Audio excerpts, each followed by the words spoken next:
Now, for the very, very few of you who may have not heard yet, um, the actors, Hollywood actors, are on strike right now. The Screen Actors Guild has teamed up with the Writers Guild of America to go on strike against the Hollywood execs. Basically, they want better pay. They want better residuals. So this came out a while ago. I believe this came out before the strike even happened. But a lot of people started talking about residuals that writers get from their projects and how they want to increase them. Because as we look at this, She-Hulk writer Cody Ziegler says his resident check is $396. He wrote the episode of Daredevil's Return. That is extremely low. Cody Ziegler, also, by the way, he is currently the writer for Miles Morales' Spider-Man. I guess he also wrote the Spider-Punk book that's been selling very well. This is a very low residual check when it comes to one of the biggest characters in Marvel, one that people have been waiting to see return, and you'll barely get any money out of it. Like I do, right now I work 8 hours a day, 5 days a week. I get paid kind of double than this most times. Like this is insane when you're talking about a huge production that is being worked on by one of the biggest companies ever with Disney, with one of the biggest movie franchises of all time with the Marvel Cinematic Universe, and this is how you treat people who wrote this, who also people really like this episode too. I mean, it caused a lot of discourse online regarding Daredevil's character, but we're not gonna get into that. Like this was a highly talked about episode, and he only gets 396. Jesus. Oh, and of course you have fucking idiots like this. He deserved negative 396. Fucking brain dead blue check morons. Well, this whole strike was going on with WGA. I think it's been going on for 2 months now, or almost 2 months. But the Screen Actors Guild has decided to jump in. Also looking for better treatment. They also want to help with WGA. This will help raise awareness for the strike in a huge term, because this basically shuts down Hollywood in a big bad way. Now, this is the writers and the actors going on strike. We're not talking about production teams and stuff like that, but it heavily impacts them as well, as they are heavily unionized, I believe, as well. And even though they are not on strike, they will deny being told to work. I believe there's even I was watching Adam Conover on Hassan Piker's stream, and he was basically talking about how even right wingers who shit on unions all the time, like Ben Shapiro, since they own a production company with the Daily Wire, they still have to have unionized production teams, because that's something you need to have when it comes to productions. Hollywood is something that is heavily unionized, so much to the fact that SAG has it in their whole terms, that any actors who work during the strike will be kind of ostracized from the business as a whole, because when this strike is done, even if the strike being done, you're not going to be able to get work if you're an actor and you go against the strike, because a lot of the Screen Actors Guild has a big hold on the industry when it comes to actors being given rules that if you are found out to be going against the strike and still doing work for these companies, that will ruin your career big time. There's also this thing called a scab, which is basically that. But I also made a TikTok earlier today that explains the whole thing with Straw Hat Goofy, who is a big movie influencer on TikTok, and how he has been kind of participating in some scabby behavior. However, I think what some people are missing from this is that a lot of these people, because even the SAG the president in charge of SAG, has even faced scrutiny for kind of doing work while this strike was happening. However, something that SAG is very vocal about is that if you are contracted to do work before the strike takes place, you have to do that work, because they know that these studios are not afraid to go after these types of creators, even if the big names in the industry, both in terms of SAG itself and just the movie business. So like, the Oppenheimer premiere was happening at the same time as the strike was just about to happen in London, and there's a an infamous story right now that a lot of the actors just kind of got up and left. Now it wasn't like a big showing like some people think it was. It was literally just like, oh, we're on strike, we can't be here anymore. Like we did our part, and now we had to leave because we're on strike now. However, like, I'm gonna try to keep it very short because I did make an entire TikTok about it. But that's basically what people are coming after Straw Hat for, and it's understandable. But at the same time, if he's contracted to do that work, he's still able to, and he should, or else he's gonna get very screwed because he's not a part of the union, so they can't really help him in getting out of those contracts. But something that is a big problem is that if people like Straw Hat, not just him in general, just like influencers or just other people outside of like actors and writers, if they end up getting reached out to by these companies to do promotional work for them, even beyond the contractual obligations they already have, now that the strike is in place, they will be blacklisted from the industry. Once the strike is over, they will not have a career, which is very worrisome for most people, and why I feel like it is very, very important to make sure that influencers are aware of that, to make sure that media personalities who cover movies and TV shows and basically everything in the entertainment industry are fully aware of that. But also something that we had to realize while we're doing this is that I would personally, if you're watching this, try to stay away from mainstream media in terms of like news organizations and stuff like that when it comes to the strike, because these media organizations are not going to be helpful to these strikers. A lot of them are like, they're part of these big production companies as it is, so they will often be skewed to be very anti this, like very just anti union in general, even beyond this, but like anti strike. They will like demonize the actors and writers.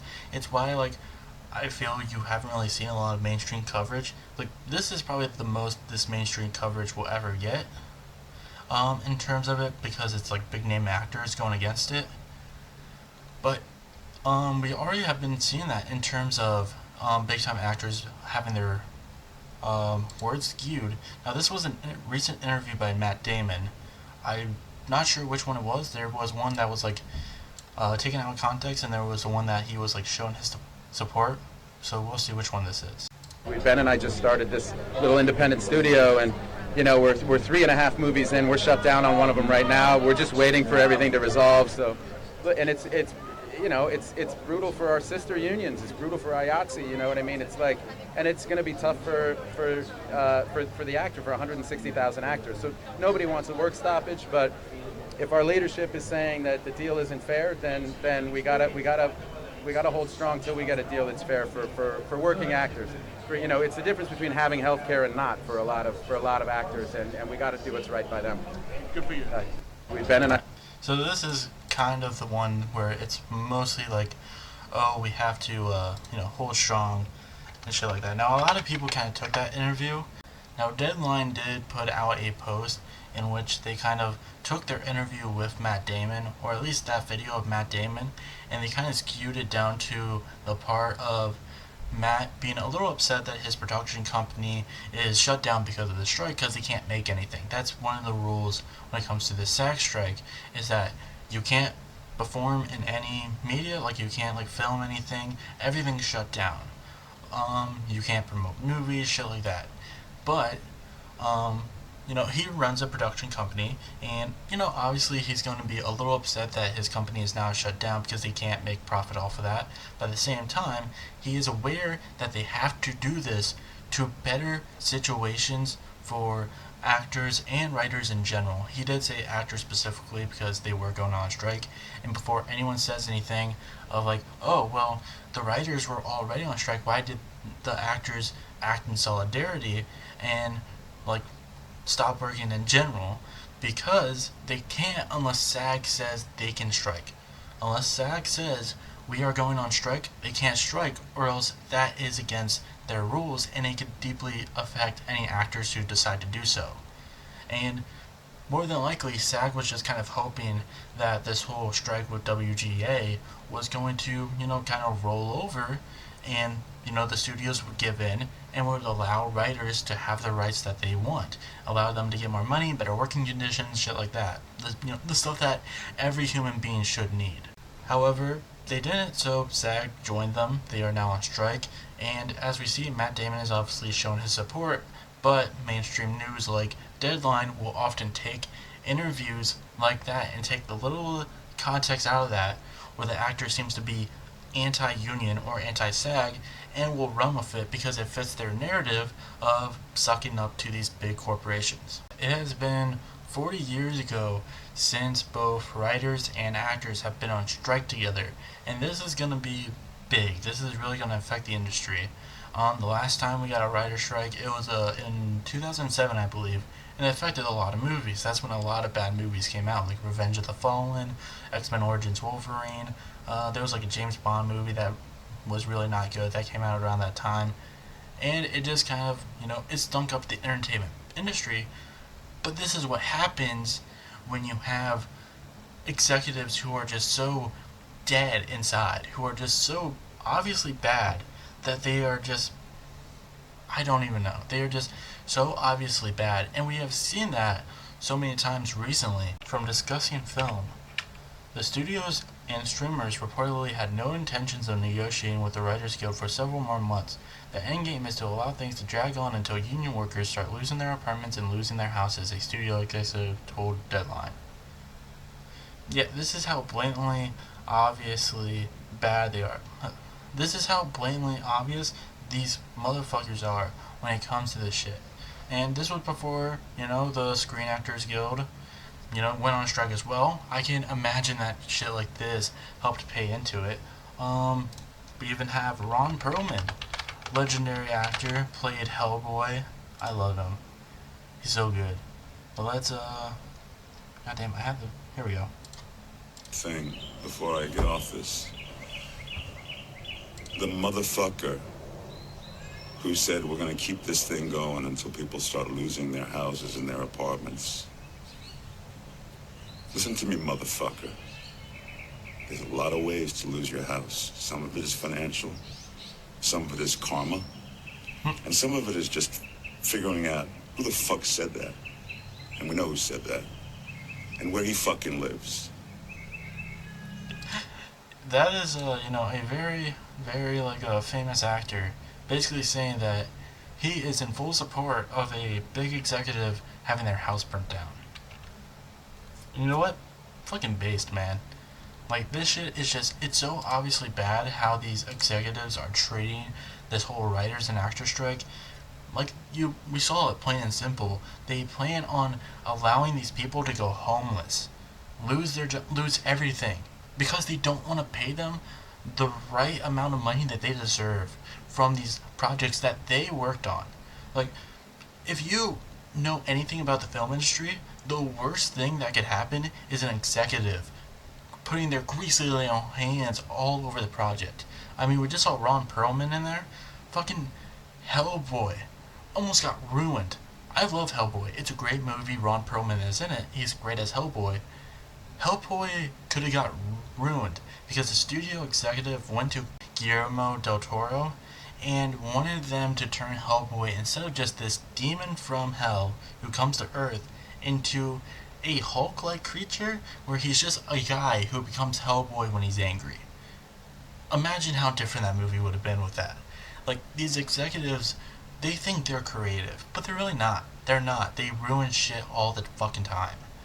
And it's only until we get, people who actually are very creative and are able to express that art freely that we are able to get good shit.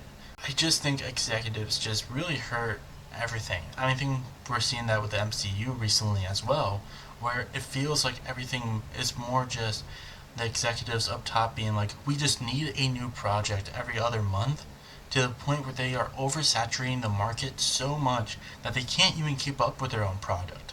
I mean, WandaVision was the first project in Phase 4, and it was meant to set up and lead into Doctor Strange in the Multiverse of Madness, and it has even been said that the people behind Multiverse of Madness just had to kind of guess where WandaVision was going and able to tell their story of where Wanda was, because they didn't know.